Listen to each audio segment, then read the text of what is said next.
los pobres en el espíritu, porque de ellos es el reino de los cielos. El Señor esté con ustedes. Lectura del Santo Evangelio según San Mateo.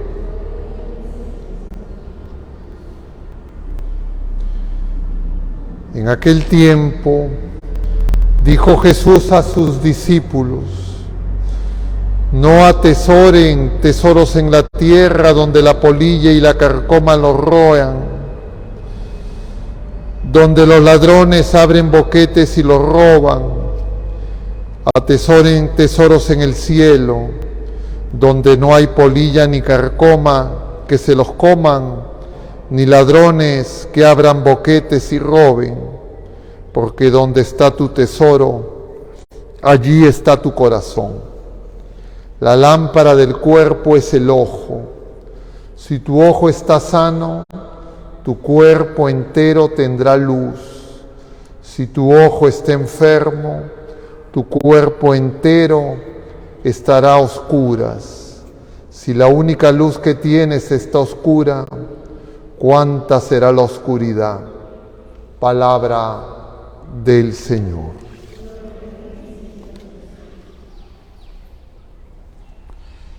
Tomen asiento un momento, queridos hermanos. Estamos en este viernes de la 11ª semana del tiempo ordinario y hoy el Señor quiere que nos demos cuenta que la lucha espiritual está en nuestro corazón. Y nosotros nos damos cuenta que nuestro corazón, diríamos, es veleta. Se mueve de un lado para otro porque tenemos muchos quereres. Y esa fragilidad del corazón humano y esa herida que es consecuencia del pecado puede apartarnos del amor de Dios, del corazón de Jesús, a quien celebrábamos el viernes de la semana pasada. Y entonces en la lucha espiritual es importante que nosotros poco a poco con el Señor vayamos explorando y conociendo nuestro propio corazón, que dicho sea de paso, nosotros mismos no lo conocemos. Y podemos darnos cuenta a partir justamente de sus quereres. Y por eso en este capítulo 6 del Evangelio según San Mateo, que hemos empezado a contemplar este miércoles como parte del Sermón de la Montaña, el Señor sucesivamente nos ha ido diciendo que en primer lugar nosotros tenemos que darnos cuenta y aprender de la experiencia del pueblo de la primera alianza, y en este caso de los fariseos, de los escribas, que lo que tenían como problema es que no tenían interioridad y estaban volcados a lo externo, a la apariencia, incluso para las cosas de fe, las cosas de Dios. Y entonces cuando uno anda muy pendiente de los demás, es como que uno ponga una cerca que no solo hace que distinga entre personas y que me aleje, entre comillas, de los que no son como yo, sino lo grave es que en mi corazón me voy a alejar del Señor. Y el Señor quiere que lo descubramos. Y entonces por eso nosotros se nos invita a entrar en lo escondido, en el ayuno, la oración, la limosna, que era el evangelio de este miércoles, el mismo del miércoles de ceniza. Y luego ayer jueves el Señor nos ha hablado del Padre Nuestro, justamente de la oración. La oración es la persona de Jesucristo que nos viene a reunir y nosotros no nos podemos dirigir al Padre si es que estamos divididos, resentidos, si no amamos y perdonamos, y por eso el Señor insiste tanto en el perdón. Porque el Señor quiere que descubramos que cuando tenemos, entre comillas, problemas, diferencias, enemistades con los demás, sea por la razón que fuera, sea que esas personas en medio de la ignorancia y del pecado no saben ni de dónde vienen ni a dónde van, o sea que sean, entre comillas, muy piadosos, personas de fe, si yo tengo diferencia con cualquier persona, más que volcarme hacia afuera, es una oportunidad, un momento que el Señor me da para que descubra lo que tengo en mi corazón. Porque si yo no soy capaz de amar y perdonar a alguna persona, es porque estoy peleado con Dios, estoy peleado con Jesucristo. Y en realidad las personas no son el problema, sino el problema está en mí, y eso que se produce en la relación con los demás me tiene que llevar no a, entre comillas, intensificar nuestras veleidades exteriores, sino saber que necesitamos ser curados desde dentro. Y por esa razón, el día de hoy el Señor nos habla acerca del corazón. Y menciona el dinero, las cosas materiales y el vestido. ¿Qué significa el vestido? Es la gracia. Las cosas, todo lo de este mundo va a pasar. Incluso nuestro cuerpo frágil será comido devorado por las bacterias. Seremos alimento para otras especies. Pero nosotros estamos revestidos desde dentro, desde nuestro bautismo, y es la gracia, Dios en nosotros. Pero si nosotros andamos muy pendientes de lo pasajero y de lo temporal y de otras criaturas humanas, pero nosotros podemos caer en el error de creer que el dinero es lo más importante. Incluso nuestra oración podemos hacerla para tener más cosas pasajeras. Y entonces ya no lo buscamos al Señor, en Él no tenemos toda nuestra confianza, sino Él pasa a ser para nosotros un medio. Es decir, caemos en la idolatría. Y la idolatría del dinero no es que uno se arrodilla ante el dinero, sino es uno mismo ocupa el lugar de Dios. Y por eso nos enceguece, porque es la soberbia. Y entonces podemos conocer citas de la Escritura, podemos conocer lo que dice el magisterio de la Iglesia, pero entre comillas, vía interpretación, nosotros haremos nuestro capricho. Y eso ocurrió con el pueblo de la primera alianza. El Señor está formando a sus discípulos, quieren que ellos se den cuenta y no caigan en el mismo error. De otro lado, en la enseñanza hoy se nos presenta una vez más a San Pablo, que ha sido fariseo, que ha tenido ese problema y que está siendo purificado en su peregrinación. Y San Pablo empieza a descubrir efectivamente esa realidad, porque él no entendía por qué no era acogido. Y entonces, claro, al principio, él, para dirigirse a los judíos, les hablaba según la ley, los profetas, les ponía ejemplos, etcétera, pero ellos no querían escuchar y lo rechazan. Entonces va a los gentiles. En los gentiles tiene una acogida, diríamos, diversa. En algunos sitios, como en Macedonia, en Filipos, lo acogen a pesar de los rechazos de algunos. Pero en Atenas casi no le hacen caso, a pesar de que se prepara con elocuentes predicaciones, porque se da cuenta San Pablo que el problema es entre lo temporal y lo eterno, porque apenas les habla de la resurrección, no lo quieren escuchar. Y entonces San Pablo va a empezar una predicación que se va a centrar más en la cruz, que se va a centrar más en la resurrección, y así va a llegar a Corinto.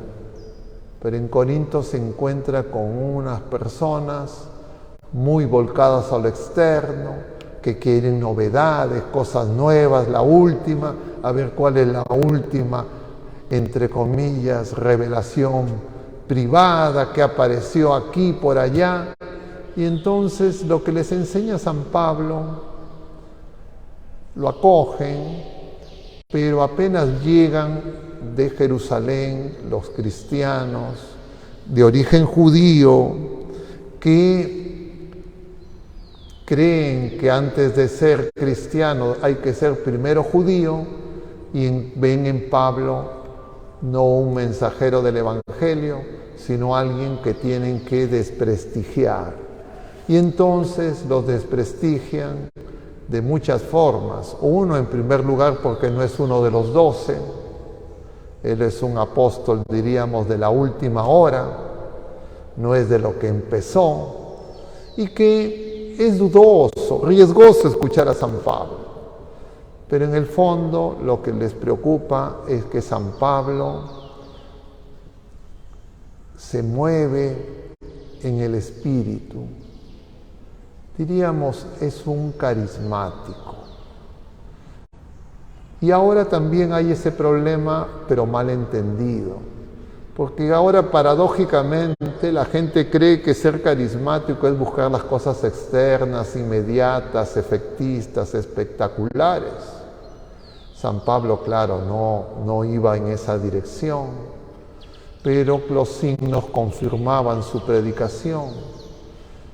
Pero Pablo no sabe qué hacer con los corintios, porque resulta que él creía que había que referirse a las Escrituras, no funciona con los judíos. Había que hablarles de la belleza de la fe, de la gloriosa vida nueva de la resurrección, no funciona con los filósofos. Y les habla de la cruz, les habla del amor, y no funciona con los veleidosos que quieren cosas, entre comillas, más concretas. Y que además le dicen a Pablo que tiene que presentar sus credenciales. ¿Por qué le tienen que escuchar a él? Y entonces San Pablo, convencido que el camino es de la cruz, les muestra todos sus padecimientos. Ese es su currículum. No los va a impresionar tampoco. Pero eso que Pablo creía que era, y esa es la paradoja, porque él quería anunciar el Evangelio y él creía que el problema era cómo él podía hacer su predicación para llegar al corazón de esas personas. Pero en realidad lo que estaba ocurriendo en su vida, en esa tarea, diríamos, titánica de San Pablo, era que el Señor quería llegar al corazón de San Pablo y estaba probando la fe de San Pablo.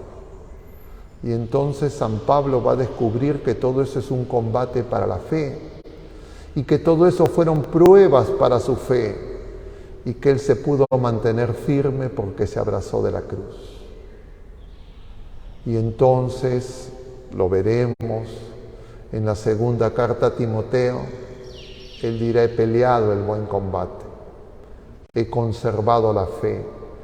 Nosotros no sabemos verdaderamente cuánta fe tenemos y cuáles son las desviaciones que tenemos en nuestra fe. Uno puede tener una aproximación y decir: yo sigo al magisterio, yo veo la revelación, yo soy fiel a la iglesia, y por supuesto eso nos da una base. Pero de ahí en adelante uno puede hacer vía interpretación, diríamos, múltiples magisterios. Y eso crea confusión y se ve ahora y a lo largo de toda la historia de la iglesia y también en el pueblo de la Primera Alianza. Y por eso esa es misteriosa expresión, que nosotros desde el bautismo somos sacerdotes, profetas y reyes. Es decir, tenemos que ser purificados en la verdad, es decir, en la fe, una fe viva. Tenemos que ser purificados en el amor, un amor puro, no con corazón dividido. Y tenemos que saber que el camino para alcanzar esa comunión con Cristo se llama la cruz, porque al que seguimos es al crucificado. Y en consecuencia, nuestra fe personal, familiar, eclesial, será probada. Y será probada y podremos mantener la fe si en medio de las tribulaciones cada día amamos más como el Señor nos ama. Esa fue la misión de Jesucristo: manifestar el amor del Padre, que tanto amó al mundo que envió a su Hijo único. El Hijo único envía a su iglesia para que manifieste el amor de Dios que está unido al perdón. Y el amor, la verdad, la belleza son uno, no son distintos, pero lo descubrimos no intelectualmente, lo descubrimos solo cuando enfrentemos la prueba. Y el Señor nos va poniendo pruebas graduales, poco a poco, a veces pequeñas que para nosotros pueden significar un naufragio en un vaso de agua, no como el de San Pablo, sino cosas mucho más pequeñas, pero tenemos que estar atentos. Y entonces, cada vez que en nuestra vida de relación con las otras criaturas humanas, cada vez que en la vida de relación con nosotros mismos sobrevenga el desánimo, la tristeza, no saber qué pasa, nosotros tenemos que darnos cuenta que son síntomas, manifestaciones de que nuestro amor y nuestra relación con Dios y nuestra fe y nuestra esperanza tienen que ser purificadas, están siendo purificadas. Y entonces, ¿dónde y cómo se va a realizar esa purificación? En Jesucristo, en su corazón. Pero muchas veces nosotros, cuando vivimos esas cosas, lo que primero va a surgir es: ¿a quién le cuento? A ver, ¿quién me escucha y me dice lo que quiero escuchar? ¿Quién me da consuelo? Y eso puede llevar a mayor confusión, porque las personas pueden conducirnos no a Jesucristo. Por eso siempre hay que entender que eso significa reconciliarnos con el Señor. Y eso el Señor lo realiza en el sacramento que nos ha dejado y que nos prepara para poder presentar la ofrenda, que somos nosotros mismos en cada Eucaristía, donde en el ofertorio nos unimos a Jesucristo, conjuntamente con toda la iglesia, y luego tenemos que recibirlo en comunión. Pero si creemos que podemos presentarnos al Señor individualmente, no habremos entendido lo que ahora nuevamente haremos, es la oración de Jesucristo. Al Padre nos dirigimos como comunión de amor en el Hijo. No podemos decirle: Padre mío, El único que puede hacer eso es el Hijo único. Nosotros solo podemos ir con Jesucristo diciéndole Padre nuestro. Y en consecuencia, como San Pablo, tenemos que también compadecernos de todos los demás y amarlos y perdonarlos, como el Señor nos dijo este domingo. Vio a esa multitud y se compadeció y le dijo a los discípulos: hagan oración al Padre para que envíe trabajadores. ¿Quiénes son esos trabajadores? Nosotros, que por tener poca fe, poca esperanza y no amar como el Señor nos ama, en lugar de hacer el trabajo en la viña del Señor, creemos que lo que tenemos que hacer es nuestros asuntos y el Señor tiene que bendecir nuestro trabajo para el mundo. Y es al revés. El mundo se transformará si es que nosotros somos enviados y testigos del Evangelio. Que el Señor misericordioso nos conceda a cada uno de nosotros y a la Iglesia entera, en cada una de las pruebas, la luz para comprender que cada prueba está hecha para que nosotros seamos purificados. Que el Señor así nos lo conceda. Que así sea.